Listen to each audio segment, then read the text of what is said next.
आज हम पढ़ेंगे यूनिट 2।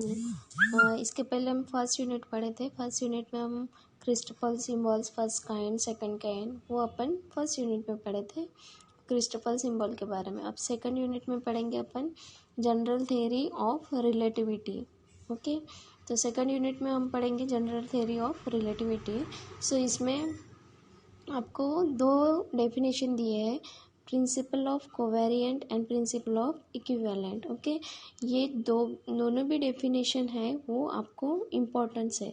एग्जाम में आपको ये दोनों भी डेफिनेशन 5 मार्क्स के लिए पूछते हैं। Okay, so first of all principle of covariant, first definition पढ़ेंगे principle of covariant. So the principle of covariance state that the law of physics must be independent of space-time coordinate, that is the law of natural there are some form in all coordinate system. Okay, so यहाँ पे देखो first अपन इसकी principle of definition principle of covariant definition पढ़ेंगे।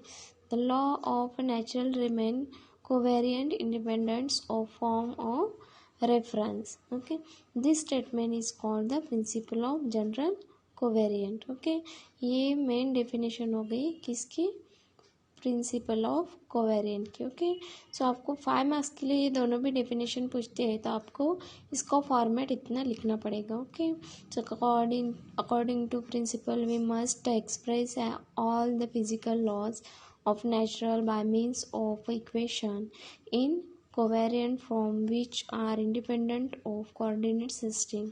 This can be done by expressing the law of natural in the form of a tensor equation because of tensor. Okay, तो ये हो गई प्रिंसिपल ऑफ कोवेरिएंट डेफिनेशन। इसके example पूछे तो example आपको देना है। Consider the law of natural that is system of a variable is represent by the tensor equation. Okay, ये आपको एग्जांपल देना है। A upper suffix I and lower fix J equal to B I J, this is the equation 1। Okay, example पूछा है तो आपको ये example बताना है। ओके, ये हो गई प्रिंसिपल ऑफ कोवेरिएंट। ओके, अब इसके बाद पढ़ेंगे हम प्रिंसिपल ऑफ इक्विवेलेंट। ओके।